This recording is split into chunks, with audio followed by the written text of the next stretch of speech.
नमस्ते दोस्तों। आज सुनिए गौरापन शिवानी जी की लिखी हुई कहानी मणिमाला की हंसी। शिवानी जी की कहानी सुनना अपने आप में एक नशा होता है। आप भी शिवानी जी की कहानी का आनंद लें और सुने उनकी लिखी हुई कहानी मणिमाला की हंसी।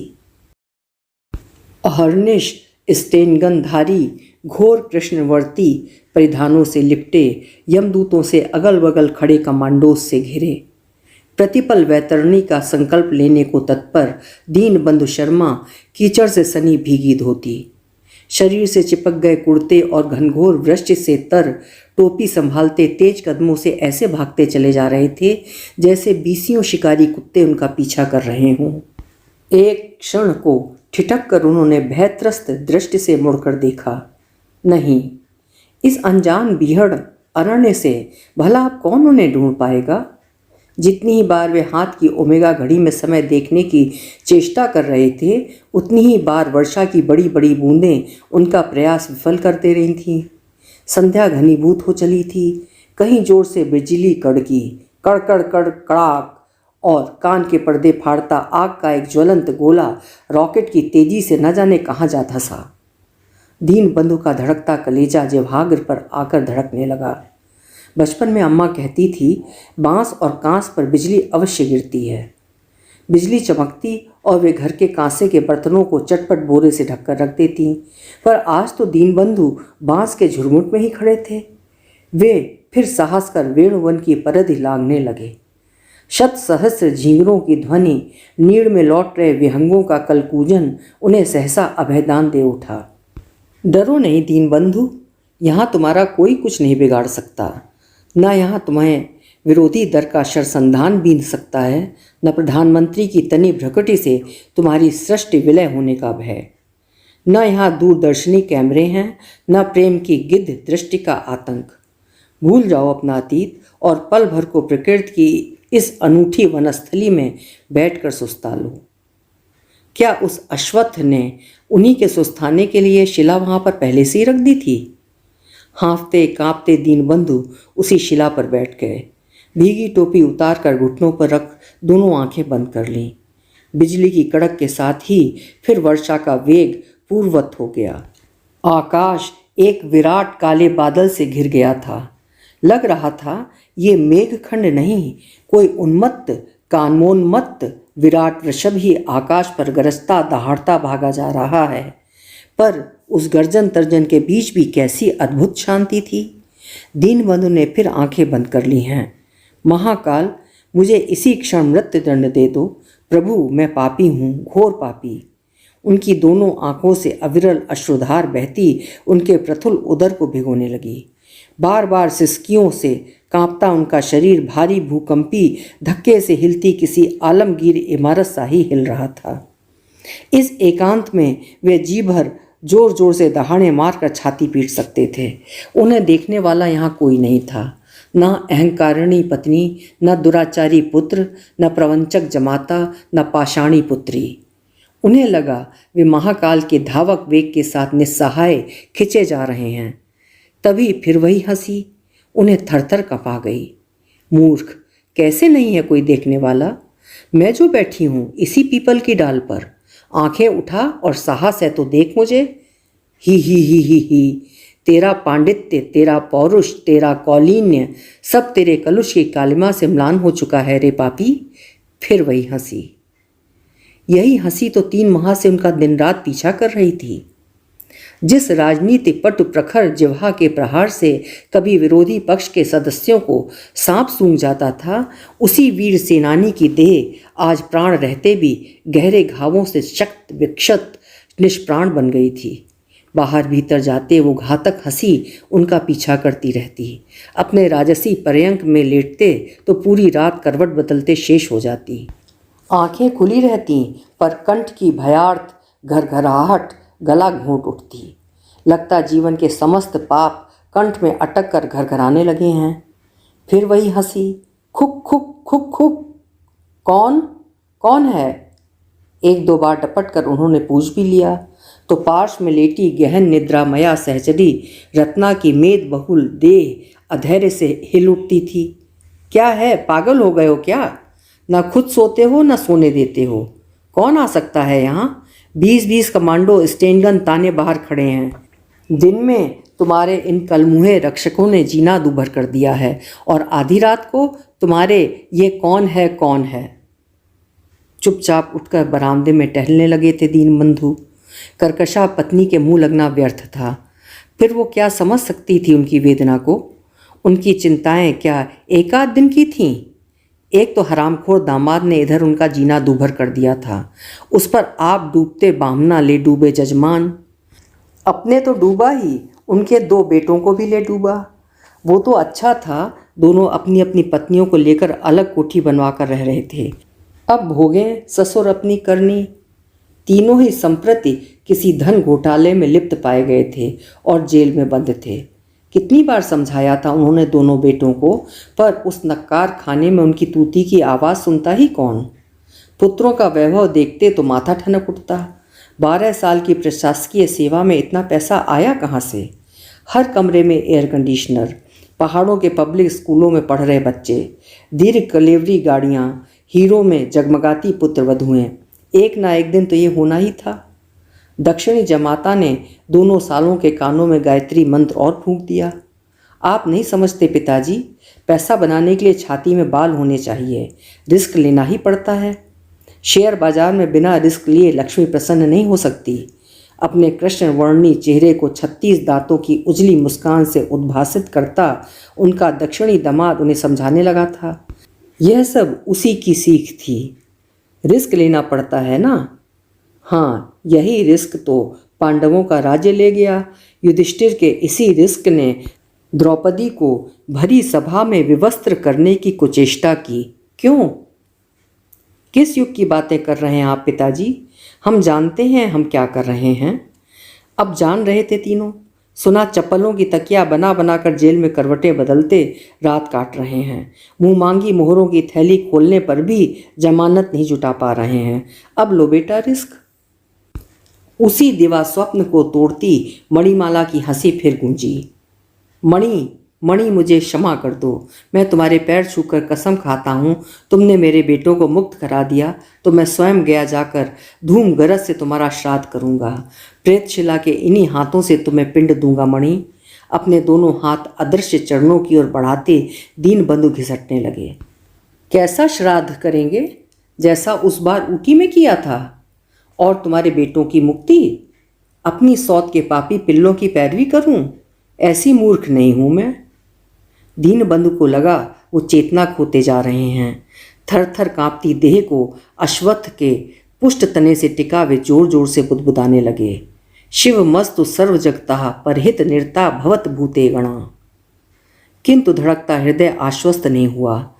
वायुमंडल में यह गुग्गल की सी मधुर सुवास कैसे मंडराने लगी थी? क्या ये वन्य पुष्पों के बीच वन फशे की महमय महक थी या उनका भ्रम? डरते डरते दीनबंधु ने आंखें खोली। सूची भेद्य अंधकार को चीरता चमगादड़ों का झुंड चींची करता ठीक उनके सिर के ऊपर की डाल पर तोरण सा लटक गया। वर्षा का वेग तीव्र से तीव्रतर होता जा रहा था।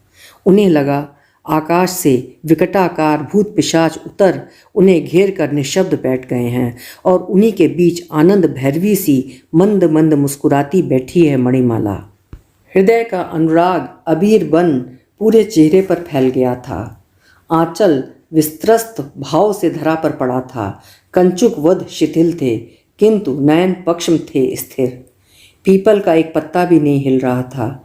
रह रहकर उल्लूकों की भयावह भूतकार और शिवालों का चीत्कार गूंज उठता, और चिबुक दोनों घुटनों पर टिकाए मणिमाला बार बार हंस उठती। दीनबंधु का शरीर अवश्य जड़िमा में जकड़ा जा रहा था। मणिमाला निर्निमेष भाव से उन्हें देख रही थी। वही मोहक मुखमुद्रा, कृपण स्मित में तिर्यक हो उठे अधरपुट, नाक पर चमकती सोने की फूलदार लौंग, मांग में सिंदूर की प्रगाढ़ रेखा और हाथ पर सावनी हरी चूड़ियाँ। हाँ, वही तो थी, ठीक जैसे 50 वर्ष पूर्व पीली साड़ी पहने नतमस्तका उनके सामने बैठी थी, जब उसके पिता ने कुश सहित उसका अंगूठा उन्हें थमाया था। दीनबंधु को तनिक भी संदेह नहीं रहा, ये साक्षात मणिमाला ही थी। ये उनके अपराधी चित्त का विक्षोभ नहीं था। वे अब अपने को रोक नहीं पाए। निस्संग होकर कब लुढ़क पड़े उन्हें कुछ पता नहीं चला। कैसा आश्चर्य था कि उस अर्ध चैतन्यावस्था में भी उनका अतीत उन्हें फिर अपने अभेद्य दुर्ग के जंग लगे ताले खोल वही सब दिखाता जा रहा था जिसे वे नहीं देखना चाहते थे।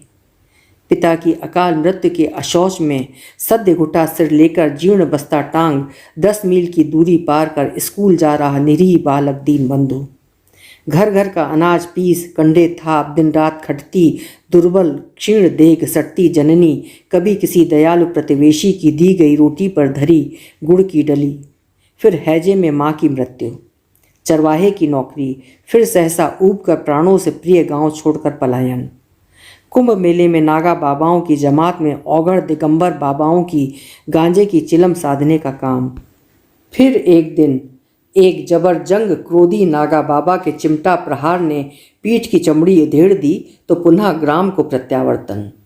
दयालु हेडमास्टर की कृपा से पुनः स्कूल में प्रवेश, हाई स्कूल की परीक्षा में पूरे प्रदेश में प्रथम स्थान प्राप्त किया तो हेडमास्टर की दूरदर्शिता ने विलंब नहीं किया। अपनी मातृहीना पुत्री मणिमाला के लिए ईश्वर ने ही शायद घर बैठे ये सुपात्र भेज दिया था। गोरी उजली दुबली सी मणिमाला तब 12 वर्ष की भी नहीं हुई थी। आम की फांक सी रसीली शरबती आँखें, तीखी नाक और चिड़िया के से फड़कते अधर, उसके बिना कंघी किए गए केश पूरे चेहरे पर फैले रहते। पगलिया के लिए अच्छा दूल्हा ढूंढ लिया हेडमास्टर ने। उसने एक दिन पंसारी की दुकान पर किसी को कहते सुना तो उसका खून खौल गया। वहीं पर उसे करारा झापड़ धर दिया। अब खुद ही जान ली हो बाबू, हम सच कहें कि झूठ। वो गाल सहलाता हुआ चला गया। पर दीनबंधु के कलेजे में फांस सी गड़ी रही। तब क्या सचमुच पागल थी? गौना अभी हुआ नहीं था। कभी कभार उसने उसकी झलक मात्र देखी थी। कैसा सलोना चेहरा था और कैसी दूधिया हंसी। वो इंटर करने शहर चला गया। ससुर ही उसका पूरा खर्च उठाते रहे। मेधावी दीनबंधु ने ससुर की एक एक दमड़ी सार्थक की। जिस परीक्षा में बैठा उसी में अव्वल। उस पर प्रतिभा के साथ साथ विधाता ने उसे अप्रतिम व्यक्तित्व भी प्रदान किया था। सुगठित देह, आजान बाहु, गौरवर्ण और अल्पभाषी। किंतु किसी वाद विवाद प्रतियोगिता में बोलने खड़ा होता तो साक्षात वाग्देवी जिह्वाग्र पर बैठ जाती। जब पूरे 5 वर्ष बाद गांव लौटा तो स्वयं हेडमास्टर भी दामाद को पहचान नहीं पाए। दीनबंधु को देखकर उनका चेहरा एक पल को पीला पड़ गया। क्या अपराध बोध ही उनके चेहरे को ऐसे रक्तहीन बना गया था?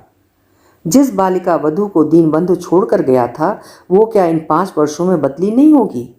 उसकी एक झलक देखने उसका तरुण हृदय सहसा बल्लियों उछलने लगा। कहाँ छिपा कर रखाए थे हेडमास्टर? उसे उन्होंने कुछ पढ़ाया लिखाया भी होगा या अपनी ही गृहस्थी की चूल्हा चक्की में झोंक दिया था। अरे मणिमाला, मणि बेटी, कुछ चाय नाश्ते का प्रबंध कर, थक कर आए हैं मेहमान। ला लोटा दे, मैं दूध ले आऊँ। तू तब तक चाय का पानी चढ़ा।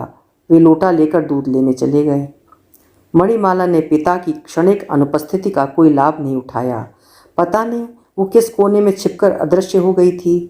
अधीर सहचर ने खांसा खखारा। एक बार दबे स्वर ने बड़ी मनुहार से पुकारा भी, मणिमाला, बाहर आकर देखोगी नहीं मुझे? पर किसे पड़ी थी देखने की? हेडमास्टर दूध लेकर आ गए। पुत्री की अकर्मण्यता का शायद उन्हें पूर्वाभास था। इसी से थैले से कलाकंद नमकीन की पुड़िया खोलकर उन्होंने स्वयं दीनबंधु के सामने रख दी। फिर खिसियाए क्षमा स्वर में कहने लगे, तुम खाओ, मैं ही चाय बना कर लाता हूँ। मणि बेटी बड़ी शर्मीली है, अभी तुम्हारे सामने नहीं आएगी। जानती है ना कि अभी गौना नहीं हुआ। वर्षों पूर्व पंसारी की दुकान पर सुनी वक्रोक्ति दीनबंधु को शंकित कर गई। कहीं सचमुच ही तो पगलिया नहीं थी मणि? फिर ससुर ने दूसरा हथगोला फेंका। बेटा, आज तुम्हारी खटिया हमने अपने ही कमरे में डाल दी है। कल पंडित जी से पत्रा दिखा, शुभ लग्न देख गौना निपटा देंगे।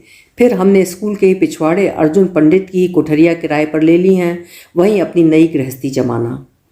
इस प्रकार दीनबंधु का पहला हनीमून ससुर के साथ संपन्न हुआ। बड़ी सुबह किसी के खिलखिलाने की आवाज़ से वो चौंक कर जग गया। उसके साथ ही हेडमास्टर भी हड़बड़ा कर उठे और भीतर चले गए। बाप बेटी का वही वार्तालाप उसी दिन उसके कानों में विष घोल गया था। अरे तू क्या अपनी आदत से बाज नहीं आएगी? सुबह उठते ही ऐसे कोई हंसता है, वो भी जब दामाद जानते हैं कि तू अकेली है। कहीं रूठ कर चला गया तो जिंदगी भर रोएगी करमजली। चुप कर। पिता की हृदयहीन चेतावनी की धज्जियां उड़ाती वो फिर हंसी। इस बार हंसी का वेग और विलंबित था। मणि, मेरी बच्ची, ऐसे नहीं हंसते। अच्छा जा, पड़ोस की चाची के यहाँ जाकर जी भर कर हंसा। पता नहीं वो फिर पड़ोस की चाची के यहाँ हंसने गई या नहीं, पर फिर घर में देर तक सन्नाटा छाया रहा। तीसरे दिन गौना भी हो गया, विदा भी। हेडमास्टर ने पुत्री की नई गृहस्थी सजाने का पूरा सरंजाम जुटा दिया था। रजाई का बक्सा, बर्तन, स्टोव, मशीन, कपड़े, गहने और दो दो लालटेन। खाना तुम लोगों को नहीं बनाना होगा, मैं ही ले आया करूँगा बेटा। कुछ दिन आराम करो, फिर गृहस्थी जमाना। पर दीनबंधु के जीवन में वो दिन फिर कभी नहीं आया। गहनों कपड़ों में गुड़िया सी सजी नववधू के कमल से उत्फुल्ल चेहरे को देखकर वो मुग्ध हो गया। सुना था विदा होने के दिन लड़कियां फूट फूट कर रोती हैं, पर वो तो हंस रही थी। निर्मल उजली हंसी से सुकोमल चेहरा प्रतिपल उद्भासित हो रहा था। कौन कहता था वो पागल है? उसकी सलज हंसी, काजल अंजी भयभीत मृगी सी निर्दोष नत नयनों की आर्द्रता, पान की लालिमा अनाड़ी अधरों से चूक कर सुडौल चिबुक तक उतर आई थी। मेहंदी से रंगी गुदगुदी हथेलियों को एकांत पाते ही दीनबंधु ने अधरों से लगा लिया तो नटी किसी छलांग लगा तुनक कर दूर खड़ी हो गई। जिन छुओ हमका, हम मार देव। दीनबंधु हतचेष्ट, अवाक, निशब्द बैठे ही रह गए, फिर भी अपने को रोक नहीं पाए। मणि के बद्ध उन्माद ने जैसे उसके सौंदर्य को और भी अपूर्व बना दिया था। दोनों कपोल क्रोध से आरक्त हो उठे थे। प्रबाल से रक्ताब अधरपुत रह रहकर कांपते खुलते बंद होते जा रहे थे। फिर एकाएक मंद स्मित उन्हीं अधरों पर खेलने लगा, जैसे निराश प्रणयी से कह रहा हो, मेरे क्रोध की परवाह न करो, आओ मेरे पास, मुझे अपनी बाहों में बांध कर तो देखो। सौंदर्य की प्रभव भूमि, यौवन का वो मूर्त विग्रह उसके नारी विरहित प्राणों को उल्लसित कर गया। आज तक उसने किसी नारी का स्पर्श तो दूर, किसी नारी की ओर आंख उठाकर देखा तक नहीं था। उसे लगा सामने खड़ी भैरवी सी मदालसा उसकी किशोरी नववधू ने उसके सर्वांग को विलिप्त कर दिया है अपने जादू से, अपनी मोहिनी से। अपने भर्राए कंठ में अपने अधीर कामोन्मत्त हृदय की समस्त दीनता याचना उड़ेल दोनों हाथ फैलाकर उसने कहा, आओ मणि, मेरे पास आओ। चंचल आंखों की लीला परायणता एक पल को सजग हुई, होठों पर हंसी झलकी। मोती से दांतों की झलक देख प्रणयी याचक बड़ी आशा से आगे बढ़ा। तभी मणिमाला ने मेज पर धरा कांच का गिलास खींचकर दीनबंधु के ललाट पर दे मारा। निशाना अचूक था। रक्त की धार बह चली। तिलमिलाकर एक हाथ से रक्त के प्रवाह को रोकता दीनबंधु वहीं पर बैठ गया। आंखें खोली तो देखा वो कमरे में अकेला है। खिड़की से झांका तो मणिमाला घुटनों तक नई साड़ी समेटे बगटुट पितगृह की ओर भागी जा रही थी। यही दीनबंधु की सुहागरात थी। थोड़ी देर में भागते बदहवास हेडमास्टर ने उनके दोनों पैर पकड़ लिए। हमें माफ़ कर दो बचुआ, बड़ी भूल कर बैठे हम, जो लोगों के कहने में आ गए कि हेडमास्टर शादी कर दो तो बौरही ठीक हो जाएगी। मैं क्या जानता था कि अभागी अपना ही सर्वनाश कर बैठेगी। दीनबंधु ने एक शब्द नहीं कहा। दूसरे ही दिन सूर्य उगने से पहले ही वो बिना किसी से कुछ कहे गौने में मिली समस्त गृहसज्जा की सामग्री और गृहिणी दोनों को छोड़कर एक प्रकार से संसार त्यागी ही बनकर निकल गया। पहले गया बिहार, फिर महाराष्ट्र, फिर पंजाब। कहीं शांति नहीं मिली तो वर्धा जाकर गांधी जी के चरण पकड़ लिए। कई बार जेल गया, लाठियां झेलीं, दोनों घुटने टूटे, हाथ टूटा, सिर फटा, और आज उन्हीं टूटे हाथ, फूटे घुटनों, फटे सिर की कृपा से वो देश से पाई पाई का सूद वसूल कर सर्वोच्च सिंहासन पर आरूढ़ था। इस बीच ससुर ने उसकी समृद्धि का समाचार पाकर एक पत्र भी लिखा, मुझे क्षमा करो न करो, उसको क्षमा कर देना बेटा। इधर गौने के बाद जब तुम चले गए तो उसका उन्माद बहुत बढ़ गया था। खटिया से बांध कर रखना पड़ता था। हार कर आगरे के पागलखाने में डाल आया हूँ। मेरा क्या ठिकाना, आज हूँ कल नहीं। वो कभी ठीक होकर लौटे तो अपने चरणों में उसको स्थान देना बचुआ। तुम्हारा गुरु रहा हूँ, यही गुरु दक्षिणा होगी मेरी। और कैसी गुरु दक्षिणा दी थी उसने? इस बीच दीनबंधु ने कितनी ख्याति बटोरी, कैसे कैसे उच्च गरियसी पदों को अपनी महिमा से महिमान्वित किया। उसके वैभव ने, सत्ता ने लक्ष्मी को उसके चरणों की दासी बनाकर रख दिया। ना जाने कितने सहस्र पुष्पहार कंठ में पड़े। हेडमास्टर की मृत्यु का समाचार उन्हें मिल गया था। अपने ही पुराने विश्वविद्यालय के एक रीडर की पुत्री से प्रेम विवाह भी किया। दबंग पत्नी ने 2 पुत्र और एक पुत्री का पिता भी बना दिया। उनका भव्य सौध पूरे शहर की शोभा बन गया था। संगमरमरी फर्श, सौराष्ट्र से लाए गए दरवाजे, मेहराबदार झरोके, हरिपुरा कांग्रेस के प्रवेश द्वार की अनुकृत में बना प्रवेश द्वार और दर्शनीय बगीचा। द्वार पर झंडा लगी गाड़ी खड़ी रहती और नतजान खड़ी रहती भक्तों की भीड़। दूरदर्शनी कैमरे, प्रेस की पंगत। लोगों का कहना था, भारत के होनहार भावी प्रधानमंत्री के पैर पालने ही में नजर आने लगे हैं। बीमार पड़ते तो इलाज विदेश में होता, साथ में जाता पूरा परिवार। अनुग्रह से दोहरे हुए जा रहे निजी चिकित्सक, यहाँ तक कि कनस्तरी में गंगा जल भी साथ साथ चलता। देश में सूखा हो या देशवासी भूखा, दीनबंधु की धारावाहिक विदेश यात्राओं को कोई रोक नहीं सका था। प्रेस ने 1-2 बार बर्छी भाले भी साधे, पर दीनबंधु के कानों में जूं भी नहीं रेंगी। मित्रों ने सावधान भी किया तो बोले, देखो आजकल कुछ भी काम कराना हो, किसी का मुंह बंद कराना हो तो चांदी का जूता मारो और किला फतेह। जब चाहूँ विदेशी आसों की नदियाँ बहा दूँ और फिर देखो मेरी वाहवाही। कोई भी अखबार खोल लो। किंतु विधाता तो मूँछों ही मूँछों में मुस्कुरा रहा था, और वो मुस्कुराहट भला कौन देख सका है। दीनबंधु तिरुपति में किसी महत्वपूर्ण जलसे में भाग लेने गए थे। चित्त अशांत था। जिस राजनीति की बाहर खड़ी उन्होंने रटी थी, उसकी नवीन लिपि उनकी समझ में नहीं आ रही थी। ऊटी में उनके एक पुराने उद्योगपति मित्र थे। उन्हीं की शैटी में कुछ दिन विश्राम करने का निमंत्रण मिला और वे चले गए। जाने उस खो में भी कैसे उस घातक पत्र ने उन्हें ढूंढ लिया। पत्र उनके छोटे साले भवनाथ का था। अच्छा था जो घर के पते पर नहीं गया। घर पर मिला होता तो उनकी शक्की पत्नी रत्ना खोलकर अवश्य पढ़ती और अनर्थ हो जाता। आज तक उन्होंने अपने अतीत को बहुत गहरे गाड़ कर ऐसे आलोक कर दिया था कि उनके प्रथम विवाह की किसी को बू भी नहीं लग पाई थी। आज जब वे एक भरे पूरे सुसंस्कृत शिष्ट परिवार के बुजुर्ग थे, नाना थे, दादा थे, देश की बहुचर्चित विभूति थे, तब इस पट्टे बेहूदे नालायक भवनाथ ने कैसे उनका पता लगा लिया। बड़े साले रघुनाथ से उन्हें कभी कोई भय नहीं रहा। वो तो जन्म से ही मंगोल था, पूरा बौड़म। शायद अब तक मर खप भी गया हो। पगलिया पागलखाने में बंद थी, पर भवनाथ।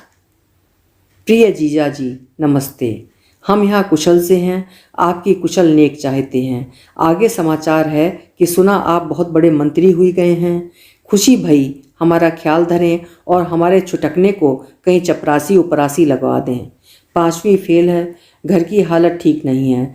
पिछली बरसात में छत ढह गई थी। जीजी आगरे से ठीक होकर आ गई हैं। हमारी घरवाली कहती है हमारा परिवार बहुत बड़ा है, 8-8 बच्चे हैं, फिर पैर भारी है, बड़े भैया रहे नहीं।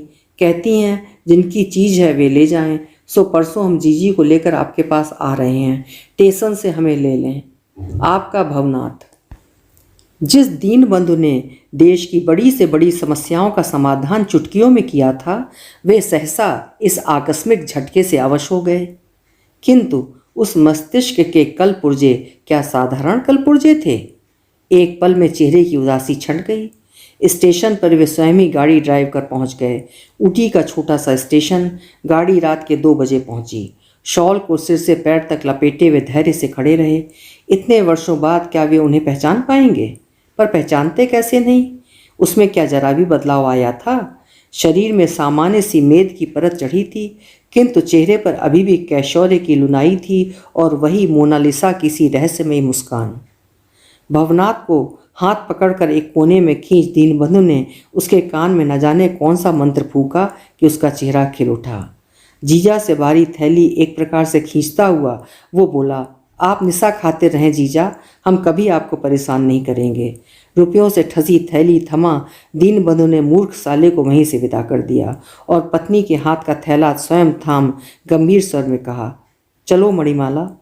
वो सिर झुकाए मंत्रपूर्ण डोर से बंधी धीर मंथर गति से पति के पीछे पीछे वैसे ही चली जा रही थी जैसे 50 वर्ष पूर्व उसकी चादर से बंधी सप्तपदी के फेरों में चल रही थी। स्वयं चालक की सीट पर बैठे दीनबंधु ने हाथ पकड़कर मणिमाला को अपने पार्श्व में बैठा लिया। ना वो एक शब्द बोली, ना हिली, ना डुली। कैसी हो मणिमाला? बड़े मीठे स्वर में दीनबंधु ने पूछा और कनखियों से उसकी ओर देखा। गाड़ी तीव्र गति से भागती अरण्य चीरती चली जा रही थी। सामने नीलगिरी की धूमिल पर्वत श्रेणियां दिख रही थीं और उनके वक्ष पर फैली थी चाय बागानों की मोहक हरितिमा। हवा के वेग से मणिमाला के पूरे केश चेहरे पर वैसे ही फैल गए जैसे पहले फैल जाया करते थे। निर्दोष चेहरा कितना सुंदर लग रहा था। अक्षत कौमारे की कस्तूरी की सी महक पाकर नारी देह के अनुपम जौहरी के नथुने फड़क उठे। नहीं, अपने दौरेपल पर उसे आज अंकुश लगाना ही होगा। सोने की लौंग रह रहकर नन्ही टॉर्च सी चमक रही थी। स्मृतियों के गहर में घटकता दीनबंधु सहसा फिर सचेत हो उठा। एक रात इसी सहचरी के मोहक सौंदर्य पाश में बंधा वो कैसा पागल बन गया था। जी में आया था उसे अपने अजेय पौरुष की पूरी शक्ति से पराजित कर बाहों में कीमे सा मसल दे। शायद वो यही करता भी, पर तभी उस कांच के गिलास का आघात उसे तिलमिला गया था। मणि, उसने फिर कहा, याद है तुमने मुझे उस रात गिलास खींचकर मारा था? देखो तुम्हारी निशानी वैसी ही धरी है। ललाट के अर्ध चंद्राकार घाव के निशान पर अंगुली धर बंकिम ग्रीवा कर पार्श्व संगनी की ओर उन्होंने हंसकर देखा। एक क्षण को उनकी मुड़ी ग्रीवा मणिमाला के सुचिक्कन कपोलों से छू गई। अपराधिनी ने पश्चाताप से विगलित होकर चिबुक वक्षस्थल से सटा लिया। उसकी मौन मूक क्षमा याचना उसकी उसी विवश मुद्रा में मुखर हो उठी। आओ तुम्हें एक सुंदर पहाड़ी पर ले चलें। नीचे नदी बहती है पर बड़ी तीखी चढ़ाई है। आओ मेरा हाथ पकड़ लो। मणि छुई मुई से पति का हाथ पकड़े उस तीखे पहाड़ पर चुपचाप चढ़ने लगी। पति के हाथ में उसका हाथ रह रहकर कांप रहा था। चोटी पर पहुंचे तो दीनबंधु ने कहा, देखो मणि, नीचे देखो कितनी सुंदर नदी है और कैसा घना जंगल। ऊंची चोटी के नीचे गहरी खाई को देख मणि ने भय से आंखें बंद कर लीं। तब क्या संभावित मृत्यु की आसन्न पदचाप उसने सुन ली थी, या एक पल को पति के चेहरे पर निबद्ध उसकी निष्पाप आंखों ने उन आंखों की कुटिल भाषा पढ़ ली थी। उसने भय से आंखें मूंद लीं और उन्हीं बंद आंखों का सुअवसर पा महान देश सेवक दीनबंधु शर्मा ने अपने नाम की सार्थकता को क्षण भर में मटिया मेट कर अपनी सशक्त बाहुओं की पूरी शक्ति से उसे नीचे धकेल दिया। झांक कर देखा तो गहन वृक्षों से घिरे बीहड़ में उसके आंचल की एक झलक भी नहीं दिखी। फिर वो धीरे धीरे उतरा, कार में बैठा और घर चला आया। लाश को कोई कभी ढूंढ नहीं पाएगा। भाई पूछेगा तो कह देंगे पगलिया तो थी ही, फिर भाग गई। और फिर कुछ ऐवें करी तो उसका भी उचित प्रबंध करने में वे समर्थ थे। और फिर तुलसीदास जी ही तो कह गए हैं, समरथ को नहीं दोष गुसाई। किंतु उस रात के बाद दीनबंधु कभी सो नहीं पाए। पहले ही दिन आंख लगी ही थी कि मणिमाला पैरों के पास आकर बैठ गई जैसे पालतू बिल्ली हो। वो हड़बड़ा कर उठे, हाथ मुंह धोया, अलमारी खोलकर बोतल निकाली, नीट जिनसे कंठ को तर किया, पर कलेजा धड़कता रहा। बाप रे बाप, कैसा सपना था। लग रहा था साक्षात मणिमाला ही आकर बैठ गई है। आंख लगी ही थी कि फिर वह हंसी। तब से वही हंसी निरंतर उनका पीछा कर रही थी।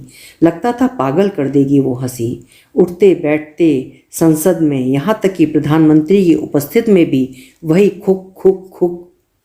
क्या बात है दीनबंधु?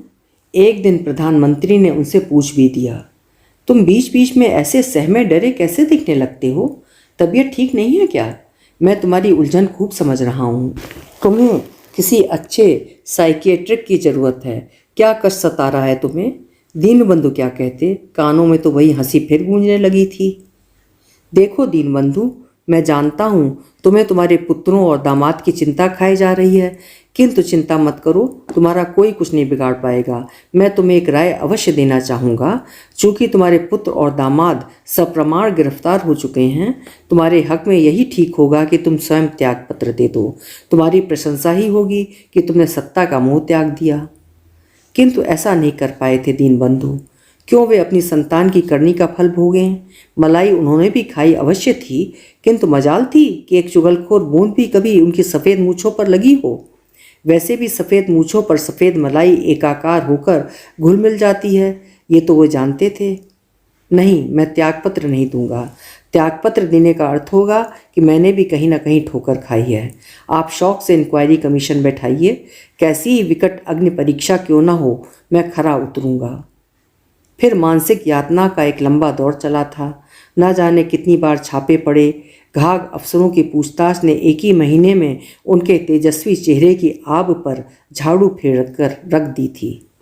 समाचार पत्रों को तो पुष्ट मूलधन मिला ही, मित्र भी चटकारे लेने लगे और खोजी पत्रकार की पूरी टोली उनकी छाती पर मूंग दलने बैठ गई। अखबारों में नित्य छप रहे अपने चित्र देखते तो विश्वास ही नहीं होता कि ये वही चेहरा है जो 3 महीने पहले बगुले के पंख सी खादी टोपी के नीचे अपूर्व स्वास्थ्य की लालिमा से दगदगाता था। वे बार बार दर्पण देखते, आंखों के नीचे कालिमा के घेरे, चेहरे पर बरस रही अजीब सी मनहूसियत, जैसे अभी अभी मुर्दा फूंक कर घाट से लौटे हों। बात तो ठीक ही थी, मुर्दा ही फूंक कर तो लौटे थे। एक तो उनका जघन्य अपराध, दूसरा वो अशरीरी हंसी। भूत प्रेत प्रेतात्माओं में उनका विश्वास कभी नहीं रहा। प्रतिदिन गायत्री का जाप, विष्णु सहस्रनाम, गजेंद्र मोक्ष का पाठ करने वाले इस कुलीन ब्राह्मण के पास क्या कोई दुष्टात्मा फटकने का दुस्साहस कर सकती थी? वो वही हंसी, मणिमाला की चाबुक मारती हंसी उनकी चमड़ी उधेड़ गई। अब एक ही उपाय था, स्वयं गृह त्याग कर कहीं खो जाएं। इतने बड़े संसार में क्या उन्हें छिपने का स्थान नहीं जुटेगा? आधी रात को स्वयं कार ड्राइव कर वे ना जाने कितनी दूर निकल गए। सारी रात गाड़ी चलाई थी, सारा दिन। फिर उस अरण्य को ललचाई दृश्य से देखकर वे कार दूर खड़ी कर पैदल चलते गए। वे जानते थे अखबारों के मुखपृष्ठ में कल यही प्रमुख समाचार होगा कि किसी ने उनका अपहरण कर लिया। उग्रवादियों की हिट लिस्ट में तो उनका नाम सर्वोपरि था। किसी को आश्चर्य इसलिए भी नहीं होगा कि राजधानी में इन दिनों कितने विदेशी राजदूत मदारी के जंबूरे की भांति छूमंतर हो गायब हो चुके थे। भारत ही पीछे क्यों रहे? बेटे और दामाद तो चप्पलों की तकिया बना जेल में सड़ ही रहे थे। रत्ना थोड़े दिन रोए धोएगी। बेटी के अनेक पुरुष मित्र थे। बेटे रहे न रहें, बहुएं सदा सुहागिन रहेंगी, ये वो जानते थे। कैसे कैसे सपने देखे थे दीनबंधु ने। जाड़े के दिन तो आ ही रहे थे। 2-2 बार दिल का दौरा पड़ चुका था। रक्तचाप सदा उत्तुंग शिखर पर आरूढ़ कनपटियों पर दिन रात हथौड़े बरसाता रहता था। पर एक ही सुखद कल्पना उन्हें सहलाती रहती, जाएंगे तो उसी ठाठ से जिसमें जिए हैं। सारंगी की करुण रागिनी के साथ श्वेतांबरा सुंदरी सुलोचना दूरदर्शनी उद्घोषकाओं का ऐसे मातमी स्वर में उद्घोष जैसे अर्थी स्वयं उन्हीं के घर से उठी हो। हम अत्यंत खेद के साथ सूचित करते हैं कि देश के वरिष्ठ मंत्री, जाने माने विद्वान, भाषाविद, देश सेवी फलां का आज अचानक हृदय गति रुक जाने से देहांत हो गया।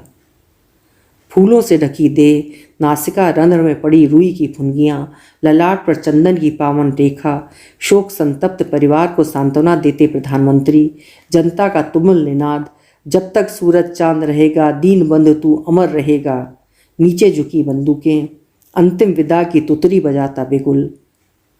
मणिमाला फिर हंसी। इस बार वो हंसी असाधारण थी, यानी पूरा अट्टहास। साथ ही बिजली फिर कड़कड़ कर कड़ाक गिरी। दीनबंधु एक हाथ में छाती दबाए वहीं पर लौट गए।